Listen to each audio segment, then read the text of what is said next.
result-oriented game, whether I like it or not. This is not preseason. These are not preseason matches. These are matches with consequences.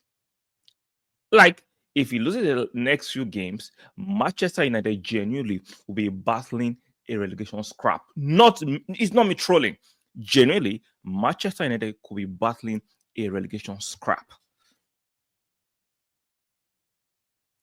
The players are not the most, they're not the most brilliant players in the world. I understand that, but they are not as poor as this. Two things can be right. I'm not saying Manchester United have world-class players. That is what I'm saying.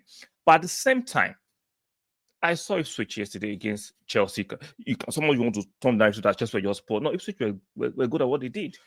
Welcome to the press. How are we doing this beautiful morning? The day after we saw that disappointing performance, victory, or disappointing loss, Man United against Newcastle. It was not expected, or most reasonable, most sensible United fans knew they were going to lose that match. But the manner and where they lost that match is quite very, very concerning, to make it likely. It's very concerning. And the blind optimism being still expressed by majority of the online, because there's no way I can take a vox pop of the majority of Manchester United fans, especially match-going fans, to actually gauge the optimism of the match-going fans versus the online fans to know who is more delusional. Because I just think that as much as you want this man to succeed, Amorim, and he's unwilling to adapt to the quality of players he has. Because sometimes, no matter how principled you are, you have to look at a situation objectively, holistically, and make the necessary changes. It doesn't mean you are changing from principle, you are just adapting. These players cannot carry out the instructions he wants. These players cannot even do or play the formation he's trying to play. And Manchester United is sliding down the table. Whether I'm a rival or not, that is not the point. Whether I'm hitting or not, the fact is the fact that Manchester United should not be in 14. Can we agree to that? Whether I'm a Arsenal fan, I'm a rival, I'm making situation, I'm doing for cloud. Can we agree that Manchester United should not be in the position where they are? Yes, I don't like Manchester United. I want them to lose, but it gets to a point that the trolling becomes like, nah, I'm not enjoying trolling.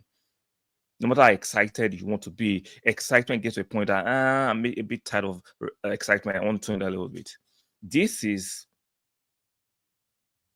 getting very, very preposterous, for lack of better term. Is getting unhealthy, in my personal opinion. You cannot continue to stick to your guns that you want to play 3 at the back, and the players are struggling to do it. Even what actually grinds my gears is when my telephone has talked about Bruno is a left hand. What is a left hand?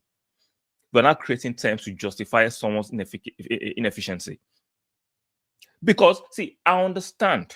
One more time, I'm sounding like a broken record. I understand you guys want Amorim to succeed.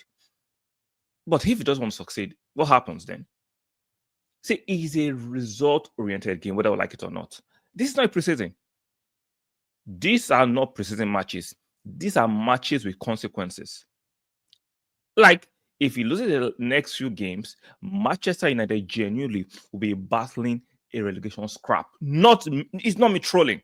Genuinely, Manchester United could be battling a relegation scrap. The players are not the most, they're not the most brilliant players in the world. I understand that, but they are not as poor as this. Two things can be right. I'm not saying Manchester United have world-class players. That is what I'm saying. But at the same time, I saw Ipswich yesterday against Chelsea. Someone you want to turn down to that just for your sport. No, Ipswich were good at what they did. Like I said, for disappointment of Amorim, I'm like, this is not the Portuguese league where the mid-table teams are not as strong as the top teams. In England, even the lower teams, on a good day, can take something from the big teams. That's how competitive the Premier League is. Now, back to Amorim. This blind optimism from Manchester United fans, you guys need to rein it in a little bit. You need to rein it in a little bit, because whether you like it or not, you need to garner the points. And you're not garnering the points. You are not accruing the points to keep you guys safe. 9 losses already from 19 games. And there is no, how do I put it? There is no objective of optimism that you guys can win your next few games or go on a run. It's not looking like that. Even though the transfer window is going to open in the next 48 hours, are Ineos going to bring in quality players that can come in and lift the club and take the club on a new level, and you guys can go on a run? It's not looking like that at this moment, especially if the players at the club at the moment are not even trying, in my personal opinion, I could be wrong, to adapt to the Amorim system. They are struggling with it. Because they are not used to the system. He didn't do any preseason regarding the system. He was just thrown in the middle of the season, and he doesn't want to change. He's not. Amorim could be the first manager to put Manchester United objectively in a relegation scrap because he's being egotistical. You can adapt. You have to adapt. This is not more funny. And the blind optimism of the fans needs to be studied. You cannot be creating terms like left turn, Ugarte is this. Ugarte was there when you guys lost the last few games. So the excuse of yesterday that you lost to Newcastle was because Ugarte wasn't there, or the Bruno a lot of you don't rate. Suddenly, we are missing him yesterday. Let's stop it. Bruno has played, Ugarte has played, and guys have still lost matches. So what's the problem? The fact that you guys refuse to criticize Amorim makes it extremely dangerous and delusional, because as much as you want to succeed, you can look at certain things that he's doing, especially the fact that he refuses to adapt at this moment. For me, it's reckless and dangerous to the future of Manchester United. It's reckless and dangerous. Nobody's saying you should change your principle, but this is the middle of the season. This is not a pre-season. You cannot continue to push this tactic, this setup, and the players cannot adapt to it. You so change what is more comfortable to the players till the end of the season. Then during the preseason, during transfer window, you can bring in players or can create foundations of players that can give you or play the way you want to play. But right now, if you refuse to adapt and you continue on this poor form, the relegation scrap will be a real thing.